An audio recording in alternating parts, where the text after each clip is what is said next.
L'administration Trump a désormais annoncé qu'elle se préparait à une attaque contre l'Iran. Au cours des dernières semaines, des manifestations ont éclaté et ont dégénéré en violence.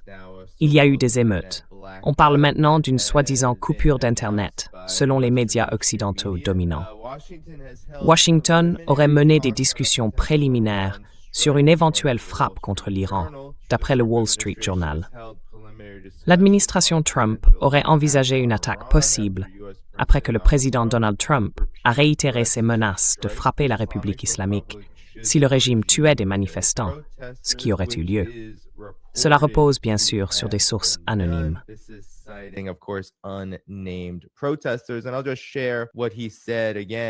Et je vais simplement répéter ce qu'il a dit. L'Iran cherche la liberté, peut-être comme jamais auparavant. Les États-Unis sont prêts à aider. Alors, Alina, que se passe-t-il exactement ici? Est-ce simplement un autre prétexte pour que les États-Unis se préparent à la guerre contre l'Iran, pour mener une guerre contre l'Iran? Parce que le gouvernement iranien affirme que la partie violente de ces manifestations est soutenue par les États-Unis et par Israël. Il cite précisément ce tweet de Mike Pompeo, le premier directeur de la CIA sous Trump, disant que le régime iranien est en difficulté, qu'il fait venir des mercenaires comme dernier espoir. Des émeutes dans des dizaines de villes assiégées. 47 ans de ce régime. Le code est 47. Coïncidence? Bonne année à chaque Iranien dans les rues et aussi à chaque agent du Mossad marchant à leur côté.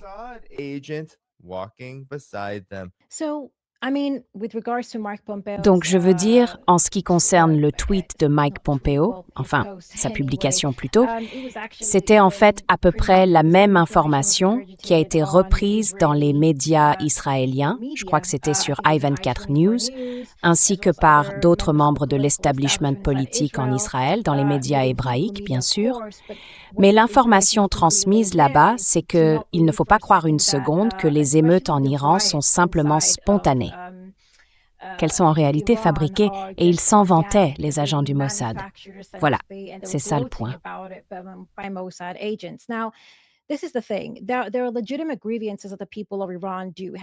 Il existe des griefs légitimes que le peuple iranien éprouve, des griefs tout à fait légitimes concernant ces conditions économiques désastreuses.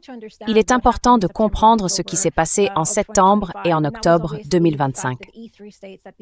Les États de l'E3, l'Allemagne, la France et le Royaume-Uni, ont déclenché le mécanisme de réactivation, ce qui signifie que les sanctions de l'ONU contre l'Iran ont été rétablies et ces sanctions ont porté un coup sévère à l'économie iranienne.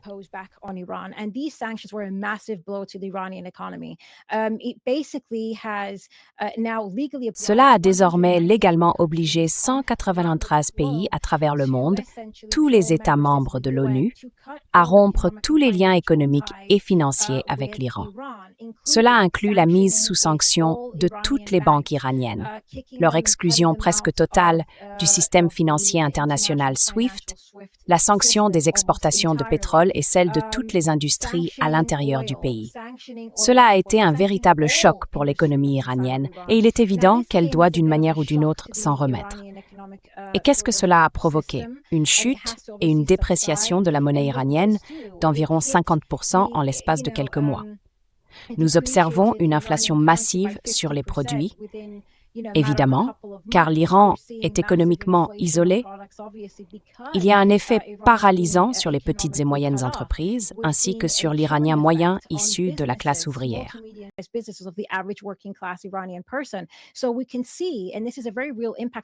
Nous pouvons donc constater, et c'est là un effet très concret des sanctions, l'impact paralysant qu'elles ont sur la classe ouvrière iranienne.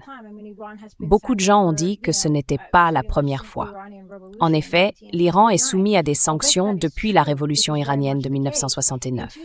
Et c'est vrai, c'était déjà le cas en 2015 avec l'accord sur le nucléaire iranien, lorsque la situation s'était quelque peu apaisée. C'était d'ailleurs tout l'objectif de cet accord. Bien sûr, lorsque Trump s'en est retiré en 2017 ou 2018, cela a de nouveau porté un coup important, car cela signifiait que les États-Unis réimposaient des sanctions unilatérales. Mais il ne s'agissait alors que des États-Unis, même si cela a eu des effets secondaires, notamment sur les États membres de l'Union européenne.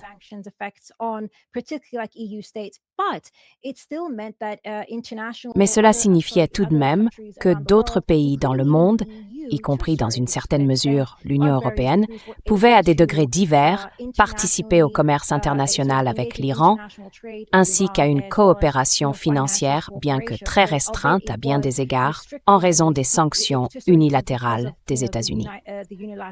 Aujourd'hui, on constate que l'économie iranienne et son commerce ont pratiquement chuté à néant. Le pays tente de trouver un moyen de se stabiliser et évidemment de se frayer une voie pour en sortir. C'est un pays qui, jusqu'en 2015, avait déjà dû composer avec ses sanctions, qui étaient économiquement faibles, et qui n'a réussi, au cours des 10 dernières années, qu'à se reconstruire progressivement.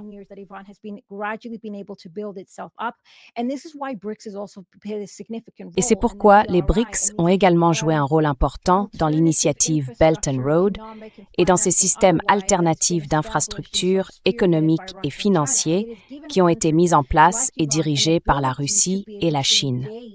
Cela a permis à des pays comme l'Iran de participer au commerce et aux échanges internationaux en contournant évidemment l'infrastructure financière dominée par les États-Unis, qui a été la principale source de l'asphyxie économique de l'Iran. Et bien que cela soit encore en cours de concrétisation, l'Alliance des BRICS travaille sur de nombreuses infrastructures financières alternatives. Tant que cela ne sera pas pleinement opérationnel, l'Iran devra encore affronter le difficile défi de composer avec ces sanctions occidentales. Mais en attendant, nous voyons ces manifestations de masse se dérouler.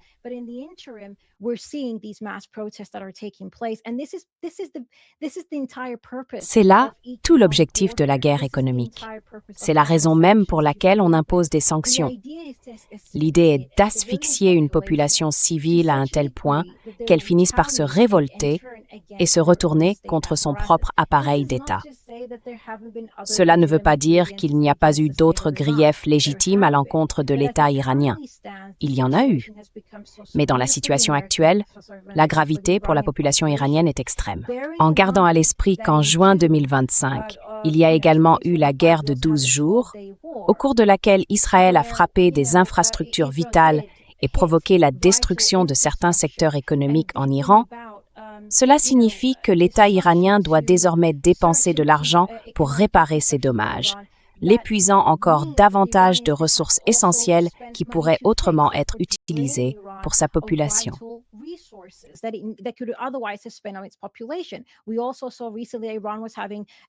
Nous avons également vu récemment que l'Iran faisait face à une crise de l'eau, provoquée une fois de plus par des décennies de sanctions imposées au pays. Et bien sûr, il y a aussi des aspects de mauvaise gestion qui entrent en jeu. En ce moment, nous assistons donc à des manifestations qui sont, à bien des égards, le résultat direct de cette guerre des sanctions. C'est leur objectif. Il est également important de se rappeler que les sanctions, bien qu'elles soient censées faire partie de la résolution 1929 des Nations Unies, violant en fin de compte le principe même des droits humains inscrit dans la Charte des Nations Unies, car elles constituent une forme de punition collective infligée à une population civile.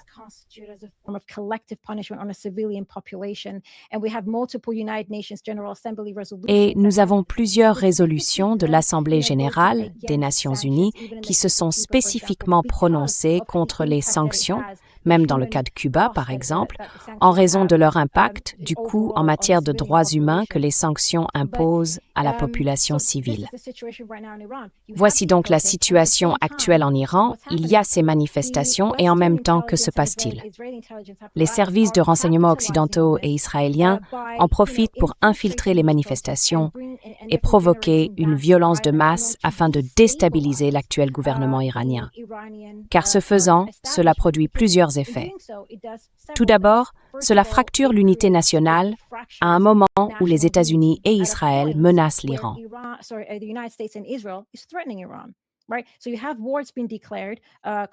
Ainsi, des guerres sont constamment déclarées contre l'Iran, en particulier au cours des derniers mois, et surtout avec ce qui se passe actuellement au Venezuela.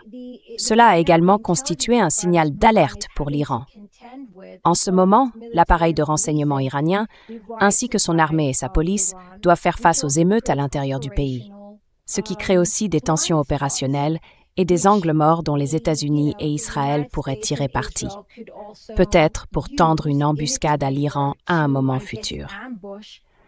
Dans le même temps, les émeutes détruisent les petites et moyennes entreprises ainsi que des infrastructures vitales, ce qui a un impact économique sur un pays déjà durement touché par les sanctions.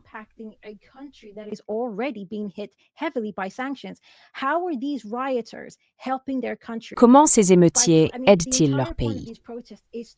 Le but même de ces manifestations est d'exprimer les griefs du peuple iranien concernant l'impact des sanctions sur l'Iran. Et pourtant, ces émeutiers détruisent des biens et des infrastructures, ce qui signifie qu'ils exercent une pression supplémentaire sur l'État, une pression qui va toucher le peuple iranien lorsque le gouvernement devra réparer ces infrastructures. Je dirais donc qu'il existe de solides raisons de penser que ces émeutes et ces manifestations légitimes sont exploitées par les services de renseignement occidentaux et par l'appareil de renseignement israélien. C'était d'ailleurs le but des sanctions dès le départ. Et je pense pour ma part que ce serait, à mon avis, le moment idéal pour frapper l'Iran.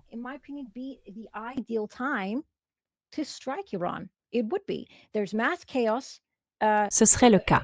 Il y a actuellement un chaos généralisé en Iran.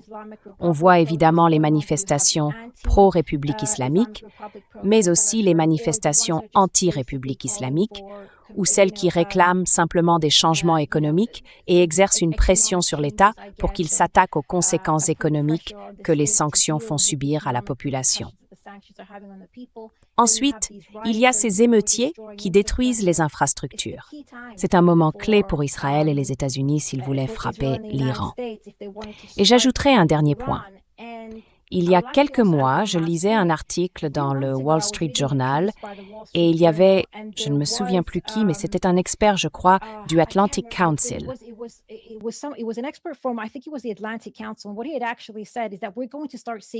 Et ce qu'il avait réellement dit, c'est que nous allons commencer à voir une nouvelle approche dans la manière dont l'Iran est traité. Ce que j'ai trouvé intéressant, c'est que nous allons voir ce qu'Israël a fait à Gaza. En gros, le concept de tondre la pelouse, c'est-à-dire cibler systématiquement l'Iran tous les quelques mois afin d'épuiser son économie et ses infrastructures, les éroder progressivement et ainsi affaiblir son économie en parallèle des sanctions. Cela fait partie intégrante de l'objectif d'affaiblir le gouvernement iranien et en fin de compte de le démanteler. Et je peux voir que c'est probablement ce qui pourrait se produire. Mais, cela dit, Israël et les États-Unis, en particulier Israël, peuvent-ils gérer les représailles iraniennes?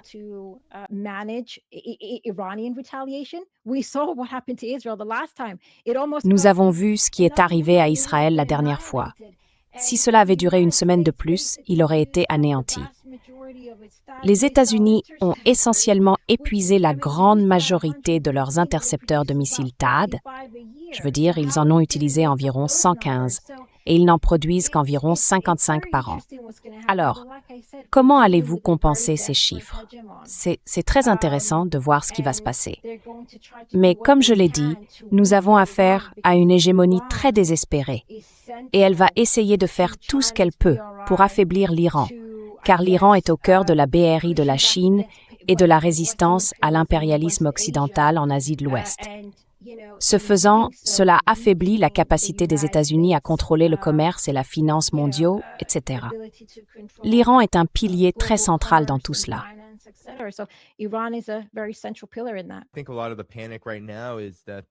Je pense qu'une grande partie de la panique actuelle vient du fait que l'Iran va, pour ainsi dire, réprimer les révolutionnaires de couleur jusqu'à ce que tout cela prenne fin. Et maintenant, les États-Unis parlent ouvertement d'une frappe. Mais les preuves affluent, Alina, concernant l'implication des États-Unis et d'Israël, si tant est qu'on puisse encore les distinguer. Une grande partie de l'attention s'est portée sur Israël. Voici ce que le Jerusalem Post a déclaré dès le début. Le Mossad encourage les manifestations en Iran alors que des agents rejoignent les protestataires dans un message en farsi. À mesure que les manifestations s'étendent à travers l'Iran, le Mossad a publié un message inhabituel en farsi, exhortant les manifestants à agir, affirmant qu'il est à leur côté dans les rues, au milieu des pressions économiques et des tensions croissantes. Amid the rising economic pressure and tension. Then the Cradle reported on this, an Israeli minister has admitted. Puis, The Cradle a rapporté ceci. Un ministre israélien a admis que des agents du Mossad opèrent à l'intérieur de l'Iran.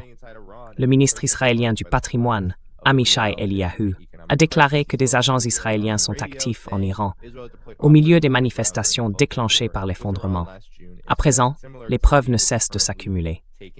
Haaretz a récemment écrit qu'il existait une opération d'influence secrète israélienne utilisant de faux comptes et du contenu généré par l'IA pour promouvoir le prince héritier iranien en exil, Reza Pahlavi, et plaider pour le rétablissement de la monarchie. Cet article a souligné qu'au début de 2023, Pahlavi avait effectué sa première visite officielle en Israël, le fils du dernier Shah, renversé par la révolution islamique. The son of the last Shah, overthrown by the Islamic Revolution, he visited the visit by the. Il s'est rendu en Israël. La visite du prince héritier iranien, accueillie par la ministre du renseignement de l'époque, Gila Gamaliel, a été couverte par les médias israéliens et les reportages reprenaient la ligne officielle.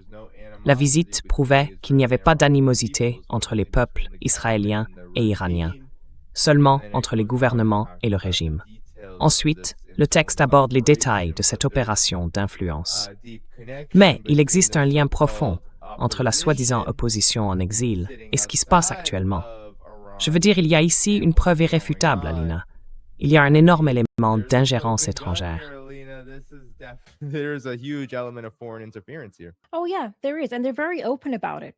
Oh oui, il y en a. Et ils en parlent très ouvertement. C'est ça le point. Ils en parlent très ouvertement parce que ça fait aussi partie de l'opération psychologique visant à démoraliser l'Iran, à démoraliser ses propres services de renseignement et son appareil militaire, ainsi que son establishment politique, en disant « Nous fonctionnons, nous sommes dans votre pays et nous allons le déstabiliser ». Je crois même que c'était sur Twitter, ou plutôt sur X, qu'ils ont remplacé le drapeau de la République islamique d'Iran par l'ancien drapeau de l'Iran sous le Shah. On voit donc toutes sortes d'opérations psychologiques de ce type se déployer actuellement depuis l'appareil de renseignement occidental dans son ensemble, cherchant à démoraliser et à affaiblir l'Iran. Mais en réalité, il n'y a qu'un certain nombre de choses qu'ils peuvent faire.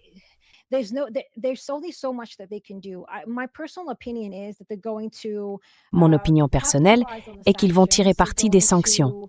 Ils vont continuer à avancer et à encourager des émeutes pour démoraliser et fracturer la société iranienne. Et en ce moment, comme je l'ai déjà dit, si l'on veut une défense unifiée contre l'impérialisme ou l'agression occidentale à l'intérieur de l'Iran, le peuple doit être uni. Ce n'est pas nécessairement le cas en Iran. À mon avis, l'Occident n'a pas la capacité militaire de mener une guerre totale contre l'Iran, mais il a la capacité de provoquer un chaos économique à l'intérieur du pays en ciblant et en frappant à plusieurs reprises, affaiblissant son infrastructure en parallèle avec les sanctions pour affaiblir davantage le pays.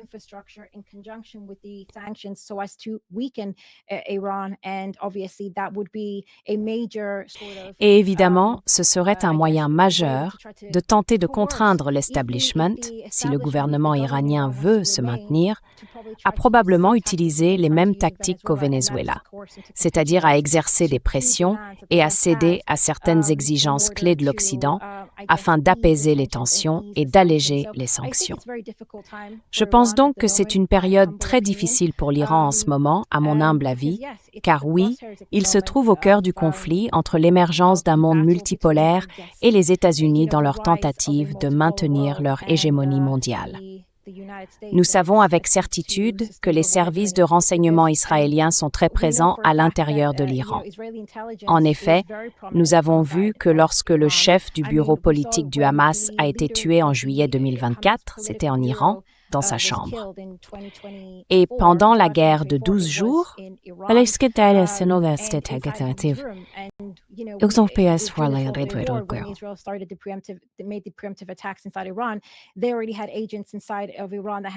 ils avaient déjà des agents à l'intérieur de l'Iran qui avaient désactivé les systèmes de défense aérienne, ce qui avait en réalité permis à Israël de tendre une embuscade à l'Iran de manière assez significative dès le premier jour. Après la guerre de 12 jours, les services de renseignement iraniens ont découvert plusieurs entrepôts où le Mossad installait essentiellement des bases et fabriquait même des armes, qui pourraient désormais être facilement remises à des émeutiers pour exploiter les manifestations en cours en Iran. C'est donc cela. L'Occident dispose encore de cette capacité, d'un appareil de renseignement très puissant capable de manipuler l'opinion publique, de s'y infiltrer et de se mobiliser de manière à démoraliser et à saper. Et c'est quelque chose dont l'Iran, dans sa situation actuelle, doit se méfier à l'avenir, car la période est extrêmement volatile.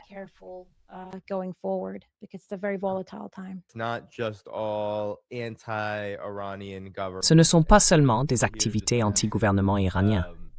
Il y a aussi d'immenses manifestations en soutien au gouvernement iranien actuel et d'autres exemples de ce type. Voici Press TV, malgré ce qui équivaut à une forte répression d'Internet. Voici d'autres images de manifestations en faveur du gouvernement. Il est donc évident qu'il n'existe pas de sentiment universellement anti-gouvernemental. Et l'ingérence étrangère, en particulier celle des États-Unis et d'Israël, les preuves à ce sujet se sont accumulées. Il semble, Alina, que les États-Unis et Israël aient perdu leur effet de surprise pendant la guerre de 12 jours.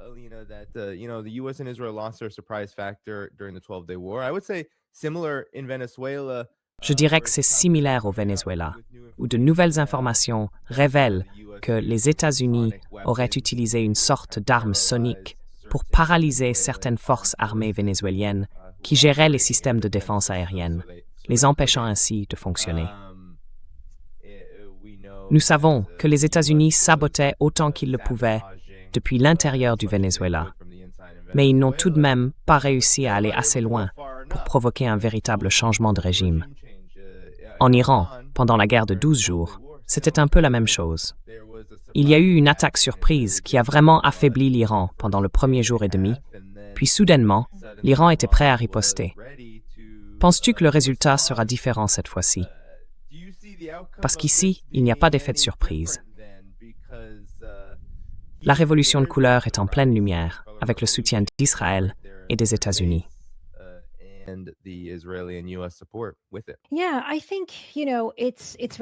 Oui, je pense que, vous savez, il est très important pour le peuple iranien en ce moment de, disons, préserver un sentiment d'unité et d'intégrité face à ce qui pourrait se produire. Je pense toujours qu'il existe une vulnérabilité qui se manifeste actuellement à l'intérieur de l'Iran avec ces manifestations en cours, car elles sont plus importantes que celles du passé. Et cela arrive aussi à un moment où l'impérialisme occidental est en quelque sorte à bout de souffle et plutôt désespéré. Donc, ils feront tout ce qui est nécessaire pour essayer d'affaiblir l'Iran.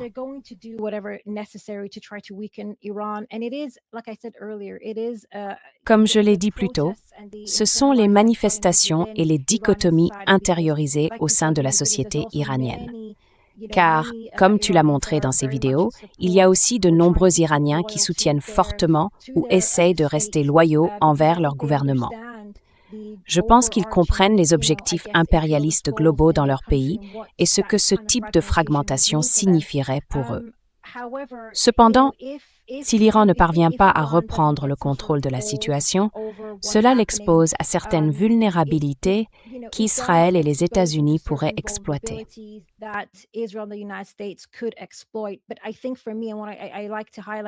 Mais je pense que, pour ma part, ce que j'aimerais surtout souligner, c'est la vulnérabilité économique à laquelle l'Iran est désormais confronté à cause des mécanismes de réactivation qui ont été déclenchés il y a quelques mois et ce que cela signifie pour l'économie iranienne. Et bien sûr, oui, le pays a désormais établi des relations avec la Chine et la Russie qui sont capables de lui offrir une certaine forme de protection.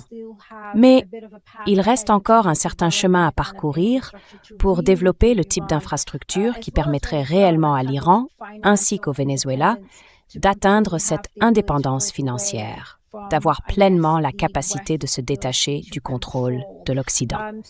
Donc je ne pense pas que la situation soit désespérée, ni que l'Iran soit sur le point de s'effondrer demain.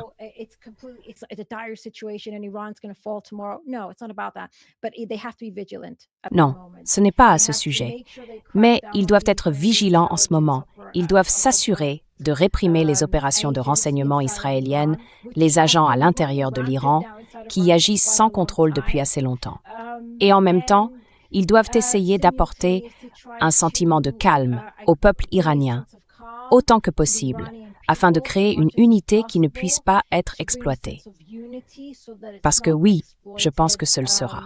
Je crois que l'Occident, qu'il en ait les moyens ou non, va frapper à nouveau l'Iran, même s'il sait qu'il subira plusieurs coups, si cela permet d'affaiblir l'économie au point qu'elle puisse s'effondrer plus tard.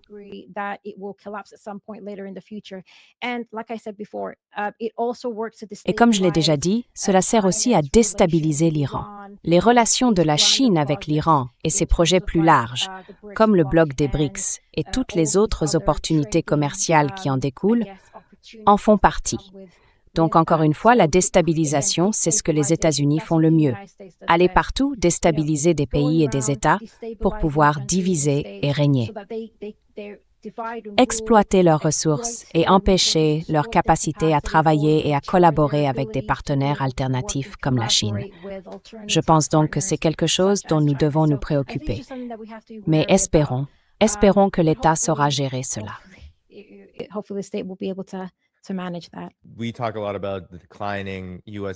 Nous parlons beaucoup du déclin de l'Empire américain, du déclin et de la crise de l'impérialisme des États-Unis. Mais cela ne veut pas dire qu'il est mauvais en tout. C'est l'une des rares armes qui lui reste encore. Si l'on regarde le dollar, si l'on regarde les armes nucléaires, et ensuite si l'on regarde cela, peut-être que ce sont les trois plus grandes qui subsistent. Tu sais, je sais que certaines personnes t'ont critiqué quand tu dis que la souveraineté doit passer avant tout, que préserver les structures politiques actuelles de l'Iran est très important et que cela doit venir avant les revendications économiques.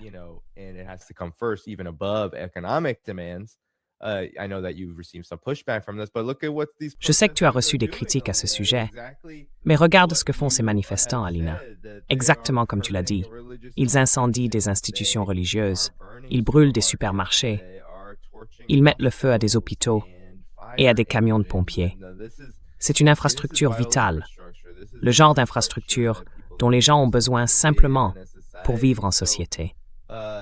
Donc en réalité, je pense qu'on peut voir le lien entre la souveraineté et les tensions économiques, qui figurent peut-être parmi les facteurs de poussée menant à la situation actuelle en Iran.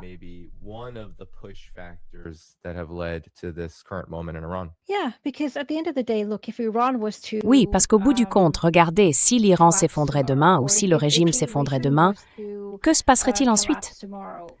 Je veux dire, une question que j'ai posée à beaucoup de gens, c'est « D'accord, les manifestants sont dans les rues et je comprends leurs revendications, mais qu'est-ce qu'ils recherchent exactement?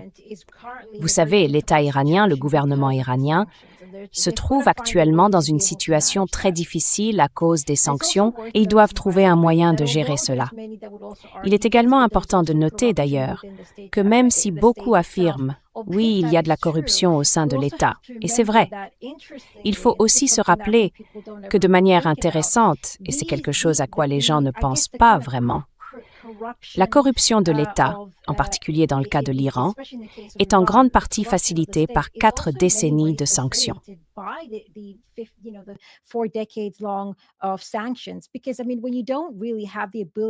Parce que, je veux dire, quand on n'a pas vraiment la possibilité de participer au commerce et aux échanges internationaux de manière légitime, il faut trouver d'autres moyens économiques parallèles pour, je suppose, gouverner et apporter de la richesse à un État, ou la gérer, pour ainsi dire. Donc, à bien des égards, j'ai même soutenu que les sanctions imposées par l'Occident à l'Iran ont en réalité créé ce que beaucoup de gens en Occident décriraient comme un régime plus répressif, ainsi que de la pauvreté et d'autres problèmes.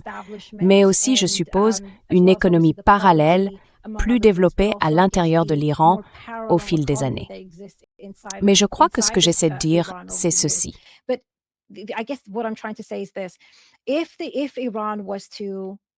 Si l'Iran s'effondrait demain ou si le gouvernement venait à tomber, que se passerait-il ensuite? Que recherchent réellement les Iraniens? Quel type de gouvernance souhaitent-ils? Souhaitent-ils une économie plus libéralisée? Cela signifie-t-il qu'ils aimeraient collaborer avec les États-Unis? Qu'est-ce qu'ils veulent vraiment? Je ne pense pas qu'il y ait une vision très claire de cela, et c'est aussi l'une des raisons pour lesquelles le mouvement peut facilement être récupéré par l'Occident et son propre agenda, parce qu'il n'existe pas d'objectif précis sur ce que veulent les Iraniens. Et en ce qui concerne l'État, je pense que s'il veut atténuer une partie de la pression économique sur la population, il devra entamer des négociations avec Trump. Parce que, je crois que c'était hier, Trump a déclaré très ouvertement que la situation allait devenir bien pire pour l'Iran, à moins qu'il ne reprenne en substance des négociations avec les États-Unis. C'est à mon sens une menace directe.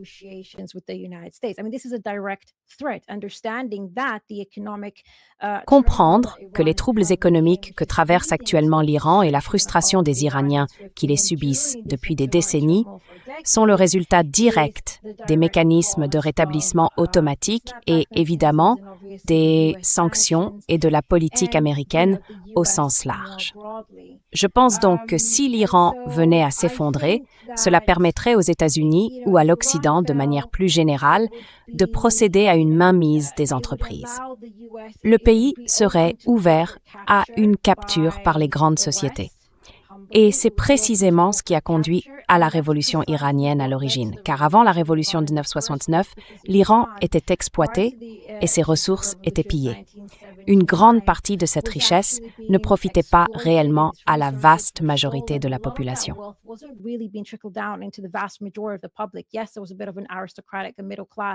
Oui, il y avait une certaine classe moyenne aristocratique qui en voyait les avantages, mais pas l'écrasante majorité du peuple iranien. Est-ce que ce sera l'avenir de l'Iran à l'avenir? Mais aussi le lien de l'Iran avec, évidemment, les factions de résistance d'Asie occidentale qui ont été la seule force dans la région à s'opposer à l'impérialisme occidental serait, je suppose, complètement démantelé. Et qu'est-ce que cela signifierait pour la région dans son ensemble et pour sa capacité à résister à l'impérialisme occidental? Et ensuite, si l'on élargit la perspective, qu'est-ce que cela impliquerait pour la Chine en ce qui concerne la réalisation de ses propres objectifs? Qu'est-ce que cela signifierait pour les BRICS? Qu'est-ce que cela signifierait pour la BRI et pour toutes ces autres routes commerciales et formes de coopération alternatives?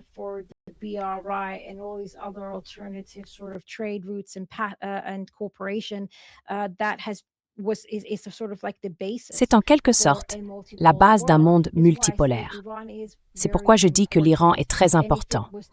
S'il venait à tomber, cela aurait un impact sur les luttes de libération à l'échelle mondiale, sur la capacité à établir un monde multipolaire. Ce serait un obstacle majeur à cela. Mais cela aurait aussi des répercussions à long terme pour le peuple iranien, car le pays serait ouvert aux intérêts étrangers et à l'exploitation. Donc, si nous parlons d'abord de libérer le peuple iranien, je pense que l'impérialisme occidental doit être considérablement affaibli. Ensuite, avec le temps, des changements organiques viendront de l'intérieur.